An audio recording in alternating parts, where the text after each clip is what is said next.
പിന്നെ ഹോസ്പിറ്റലിൽ പോയിട്ട് ഈ ഒരു ബാഗ് ഇട്ട് വന്നു.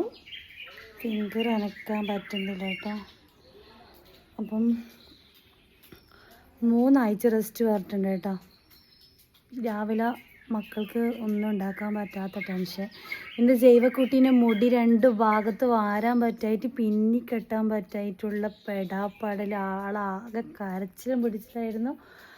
പിന്നെ അമ്പി നോക്കി പറ്റിയിട്ടില്ല. ഉമ്മ നോക്കി. ഉമ്മാക്ക് അതായത് ഉമ്മാൻ്റെ കൈക്ക് പ്രശ്നമുള്ളതുകൊണ്ട് ഉമ്മക്ക് കെട്ടാൻ പറ്റുന്നില്ല. അപ്പോൾ പിന്നിടാൻ പറ്റും. ഞാൻ മാക്സിമം നോക്കി, പക്ഷെ എനിക്കും ആവുന്നില്ല. എനിക്ക് ഈ കൈ ഇങ്ങനെ ഒതുങ്ങി കിട്ടുന്നില്ല. നല്ല കരച്ചിലായിരുന്നു. ലാസ്റ്റ് വണ്ടി വന്ന് ലേറ്റായി, വണ്ടി പോയി. പിന്നെ പപ്പ കൊണ്ടാക്കേണ്ടി വന്നു. അപ്പം അവൾ സ്കൂളിൽ പറഞ്ഞിട്ടുണ്ടായിരുന്നു ഇങ്ങനെ ഉമ്മ വണ്ടിയിൽ നിന്ന് വീണു, അതുകൊണ്ട് പിന്നെ മുടി കെട്ടാൻ പറ്റുന്നില്ല എന്നല്ല അവിടെ പറഞ്ഞ് ഏൽപ്പിച്ചിട്ടുണ്ടായിരുന്നു. പടച്ചോനറിയുന്നു വന്നിട്ട് എന്താ അവസ്ഥ എന്ന്. വരേണ്ട ടൈമായി.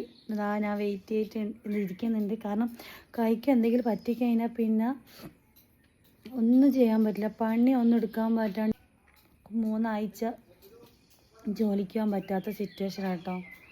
ജസ്റ്റ് സ്കിഡായി എൻ്റെ കയ്യിൽ വണ്ടി വീണു.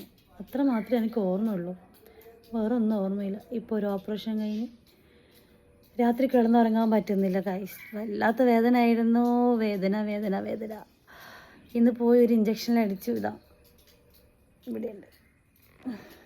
ഇതാ ചച്ചുമ്മ വന്നു. മോളെ ഉമ്മ എന്താ ടീച്ചർ പറഞ്ഞേ 2 ഭാഗം കെട്ടിയിട്ട് വാവൻ്റെ ലേറ്റ് ആയിന് വാവ സ്കൂളിൽ പോകാൻ വേണ്ടി എത്താൻ വേണ്ടിയിട്ട്.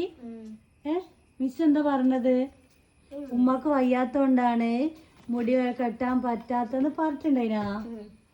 ഇങ്ങോട്ട് നോക്കരുത് ചക്കരെ. എന്താ പറഞ്ഞേ? അത് പറ. എന്താ പറഞ്ഞെന്ന് പറ. എന്താ പറഞ്ഞേ?